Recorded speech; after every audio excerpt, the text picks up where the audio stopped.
Et si je repartais à zéro? Si je devais tout recommencer, que ce soit l'apprentissage, que ce soit le matériel à acheter ou les conseils qu'on aurait pu me donner, bah ça flemme en vrai. Flemme de fou. Ah ouais. Non, plus sérieusement, dans cette vidéo, je vais vous donner les meilleurs conseils, que ce soit sur l'apprentissage, pour ne pas vous noyer dans cet océan gigantesque qu'est la coiffure et le barbering, pour pouvoir plonger au bon endroit et tracer votre route. Putain, la métaphore! Mais également au niveau du matériel, je vais vous donner plusieurs tranches de prix et selon moi les meilleurs rapports qualité-prix pour pouvoir débuter sans non plus casser la tirelire. Et pour finir, je vais vous donner quelques conseils que j'aurais aimé qu'on me donne avant que je commence et certaines choses que j'aurais aimé savoir avant de me lancer dans la coiffure et le barbering. Donc si tu kiffes l'univers que j'essaye de créer, enfin j'ai rien inventé hein, mais si t'aimes bien en tout cas la vidéo, n'hésite pas déjà à lâcher un like, même si elle n'a pas commencé, tu sais déjà que c'est une masterclass, j'ai tout montré là.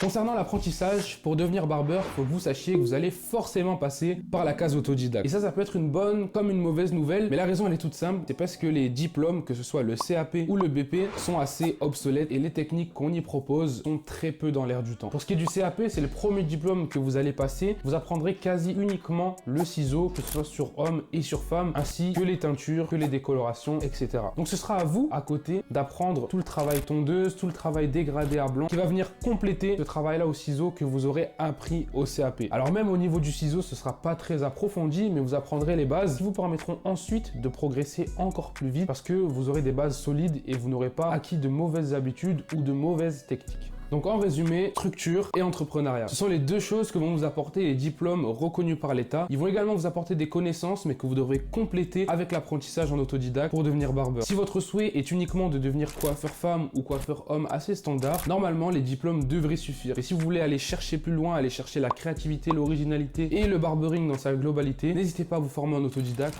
Parlons maintenant du matériel. Concernant le matériel, les gars, c'est très important d'acheter du bon matériel, pas forcément cher, mais du matériel professionnel, surtout si vous voulez en faire un usage professionnel. Ne tombez pas dans le piège d'acheter des tondeuses bon marché, très peu chères, que ce soit sur AliExpress ou sur les sites comme Amazon, qui sont très généralement des tondeuses de dropshipping, qui ne valent même pas le prix que vous allez les acheter, et au niveau de la durée de vie, les gars, c'est vraiment pas intéressant. Je préfère privilégier des tondeuses de marque reconnues et attestées, et il y en a quand même où on peut trouver des prix assez intéressants. Évidemment, le matériel qui sera cité dans cette vidéo sera en barre de description, donc n'hésite pas à les checker si ça t'intéresse. Commençons par les tondeuses, et on va se fixer deux budgets différents, en dessous de 100 € et au-dessus de 100 €. Commençons par la première marque que je vais vous présenter, qui est selon moi le meilleur rapport qualité-prix, surtout pour débuter. C'est la marque Haircut, qui est une marque française et qui propose des tondeuses très bon marché, mais des tondeuses professionnelles approuvées, attestées. Donc commençons tout de suite par la tondeuse de coupe pour un budget de moins de 100 €. Je me suis basé sur deux critères bien précis pour choisir cette tondeuse qui s'adresse à un débutant. Le premier, c'est l'autonomie. C'est vrai que c'est très important pour un débutant d'avoir une bonne autonomie sur sa tondeuse parce qu'on va passer un bon moment sur les différentes têtes qu'on va coiffer pour s'entraîner et s'exercer. Et le deuxième critère, c'est la puissance. Ça, c'est un critère pour tout type de niveau. C'est un critère qui est très important et qu'on retrouvera sur toutes les tondeuses de ce top. Mon choix s'est tourné vers la tondeuse TH38 de chez Haircut qui avoisine les prix de 70 €. Donc c'est une très bonne affaire, sachant que la plupart des tondeuses tournent aux alentours des 150 €. Concernant l'autonomie, elle vous sera livrée avec son socle de chargement. Donc entre chaque tête, entre chaque client, vous pourrez la poser sur son socle et elle se rechargera. Donc pour l'autonomie, ça c'est très intéressant et c'est très important. Et pour la puissance, les gars, elle a une très bonne puissance et ça, je peux vous l'affirmer. Je vous laisse aller regarder dans la description. Il y aura toutes les infos dessus si vous êtes prêt à l'acheter ou non. En tout cas, niveau rapport qualité-prix, c'est vraiment très intéressant. Je tiens à préciser d'ailleurs que je ne suis en partenariat avec aucune de ces marques, donc mon avis est 100% honnête. Concernant la tondeuse de coupe à plus de 100 € pour ceux qui aimeraient se faire plaisir et avoir du matériel encore plus haut de gamme, je l'ai entre les mains. C'est la JRL Fresh Fade que je vous conseille à 1000%. Ça fait plusieurs mois que je l'ai entre les mains et je suis prêt à dire que c'est ma tondeuse préférée et je vais vous expliquer pourquoi. Elle a une autonomie de barjo. Vraiment, ça tient toute une journée à l'aise. Il y a marqué 4 heures d'autonomie non-stop sur la tondeuse, mais sachez que ça peut tenir facilement 2 jours si vous coupez à peu près 10 têtes par jour. C'est vraiment énorme. Concernant la puissance, elle n'a pas du tout de baisse de régime en fonction de la baisse d'autonomie, c'est-à-dire que c'est 4 heures à fond. Voilà, il n'y a pas de 4 heures où elle est bien, après elle est moins bien. C'est 4 heures à fond. Son bruit, elle est très silencieuse, donc je trouve que c'est assez intéressant pour pouvoir discuter avec le client et pas avoir un Airbus dans l'oreille. Et c'est à peu près tout. Voilà, au niveau du feeling, j'aime beaucoup. Le seul petit bémol, ce serait sur l'ergonomie, qui n'est pas exceptionnel. Il y a mieux, mais franchement, on s'y fait très bien. Et personnellement, c'est ma tondeuse préférée après toutes celles que j'ai testées. Passons maintenant aux tondeuses de finition, comme son nom l'indique, pour les finitions, pour la précision, voilà, c'est pour tout ce qui est tracé, tout ce qui est contour, tout ce qui est zone à blanc. Voilà, ces tondeuses-là sont faites pour ça. Et passons tout de suite à la tondeuse à moins de 100 €, toujours sur la marque Aircut qui propose des prix imbattables. Je vous conseille la tondeuse TH55. Concernant les caractéristiques, on est sur du 10 000 tours par minute qui tourne pendant 2 heures. Rien que ça, pour un prix modeste de 80 à 70 € à peu près. Ça dépend du site, ça dépend des promos qu'il y aura au moment où vous regarderez. Mais c'est vraiment un très bon rapport qualité-prix. C'est des caractéristiques qui sont quasiment les mêmes que certaines tondeuses qui peuvent coûter jusqu'à 150, 160 €. Alors après le reste, c'est une question de feeling. Pour ma part, je l'ai jamais testé, mais je sais qu'elle est approuvée par nombreuses personnes que je connais et que les caractéristiques me parlent beaucoup. Voilà, c'est des caractéristiques qui ressemblent à des tondeuses que j'ai pu tester à des prix beaucoup plus importants. Donc je vous le recommande. Niveau rapport qualité-prix, c'est nickel. Pour ce qui est de la tondeuse à plus de 100 €, je vais vous citer un incontournable. Vous pourrez demander à n'importe quel barbeur, quelle tondeuse de finition il vous recommande. Je pense que c'est celle-ci qui citerait en premier. C'est un classique, c'est la Babyliss Skeleton. Mais là, au niveau du prix, on est plus sur du 160, 170 €. Donc voilà, on est presque à 100 € de plus que la TH36. Mais sachez qu'au niveau des caractéristiques, on n'est pas non plus très loin de ce que la tondeuse de chez Aircut peut proposer. Donc sachez que voilà, c'est une gamme au-dessus. Et au niveau du prix, je pense que le rapport qualité-prix de la tondeuse de chez Aircut est bien meilleur que la Skeleton. Et pour se faire plaisir, si vous avez le budget, n'hésitez pas à aller acheter la Skeleton. Elle est vraiment très intéressante, elle est facile à régler à zéro. Voilà, c'est une tondeuse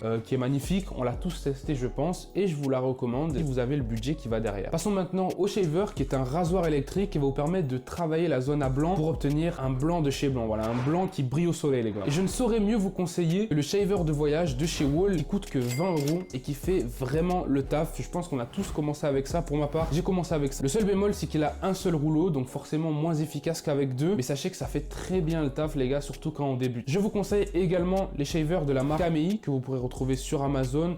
C'est une marque chinoise, il me semble, mais qui fait vraiment du bon taf pour ce qui est tondeuse, bon rapport qualité-prix, milieu de gamme. Je vous les recommande, ces deux tondeuses-là. Je vais pas forcément en recommander à plus de 100 € parce que je pense pas que ce soit nécessaire lorsqu'on débute. Mais si vous voulez à tout prix, voilà, claquer le portefeuille, achetez ce chez Babyliss, il est à 150 €, vous allez vous régaler. Pour ce qui est des tondeuses, il me semble que j'ai fait le tour. Voilà, ce sont mes choix à moi. Sachez qu'il y a énormément d'alternatives. Donc si les tondeuses que je vous ai citées ne vous plaisent pas, il y a énormément de tondeuses qui sont très comparables et qui sont assez similaires à celles que j'ai pu présenter en termes de caractéristiques, mais qui seront différentes en termes d'ergonomie. Voilà, c'est très personnel une tondeuse, mais celles que je vous ai citées, je pense qu'elles peuvent très bien faire le taf pour des débutants et même pour des confirmés. Concernant le matériel d'accompagnement, tout ce qui est paint, tout ce qui est brosse, etc., vous avez les magasins physiques. Mais pour tout trouver, je vous conseille la boutique du barbeur. C'est un incontournable pour tous les barbeurs. Vous allez trouver énormément de choses dessus et vous y trouverez forcément votre bonheur. Encore une fois, le lien du site sera dans la description. Voilà, avec tout ça, je pense que vous avez le nécessaire pour commencer à faire vos premières coupes et je pense que ça va vous tenir pendant un moment. Passons maintenant aux conseils que j'aurais aimé savoir avant de commencer la coiffure. Le premier conseil que je peux te donner, c'est de passer du temps sur tes premières coupes. C'est vraiment important, il faut que tu vois chaque nouvelle tête comme une page blanche et il faut que tu t'exprimes sur cette page blanche, il faut que tu la remplisses. Vraiment, passe du temps sur tes premières coupes, explique-le aux premières personnes qui voudront bien te laisser leur couper les cheveux, que vraiment tu es là pour exercer. Et c'est très important parce que la coiffure, les techniques, elles se créent uniquement avec l'habitude. On crée beaucoup d'automatismes dans la coiffure, il y a énormément de choses que je fais que je ne réfléchis même pas parce que ce sont comme des automatismes, c'est comme conduire. Il y a énormément de choses qu'on fait par réflexe et ces réflexes-là, ils vont se construire uniquement par l'habitude. Donc plus tu passes de temps sur une tête, plus tu t'habitues à appréhender une technique en particulier. Et ça, c'est vraiment le meilleur conseil que je peux te donner, vraiment de ne pas vouloir forcément aller vite ou de ne pas t'inspirer de ceux qui coupent déjà depuis longtemps, qui coupent en 30 minutes, 45 minutes. S'il faut que tu passes 1h30 sur tes premières têtes, passe 1h30 sur tes premières têtes. C'est vraiment un conseil qui est très important et que j'aurais aimé qu'on me donne parce que c'est pas vraiment ce que j'ai appliqué au tout début. Et un autre conseil qui va de pair avec celui-ci, c'est de couper devant un miroir. Ça peut paraître tout bête, mais couper devant un miroir, c'est pas uniquement pour le client, c'est avant tout pour le coiffeur. Le miroir, moi je l'appelle le miroir des défauts. Lorsque tu as fini un dégradé, des fois tu as l'impression, quand tu prends pas suffisamment de recul, que c'est nickel et quand tu regardes dans le miroir, tu vois des lignes de partout. Et ça peut vraiment t'aider pour te perfectionner, surtout au début. Donc n'hésite pas à couper dans un miroir et de prendre du recul très souvent sur ta coupe afin de voir les défauts qu'il reste à travailler. Le troisième conseil que j'aimerais te donner et que j'aimerais donner aussi à certains coiffeurs confirmés, c'est qu'il n'y a pas que le dégradé qui compte, il n'y a pas que la tondeuse qui compte. Et comme je l'ai un petit peu évoqué dans l'apprentissage, les gars, tout le travail de structuration au ciseau est primordial. Et j'aimerais vraiment que tu axes ton apprentissage sur ce côté-là et de pas le mettre de côté et de le remettre à plus tard. Parce que sache que c'est pas uniquement réservé aux coiffeurs femmes d'avoir des bonnes techniques ciseaux, d'avoir des bonnes restructurations. Vraiment, ça fait la différence sur tes coupes. Parce que le dégradé, qu'il soit haut, qu'il soit bas, le taper, c'est pas ça la coupe en soi. Pour moi, c'est quelque chose qui vient sublimer la coupe que tu as réalisé. La réelle coupe, par exemple, c'est une middle part, ou c'est un French crop, ou c'est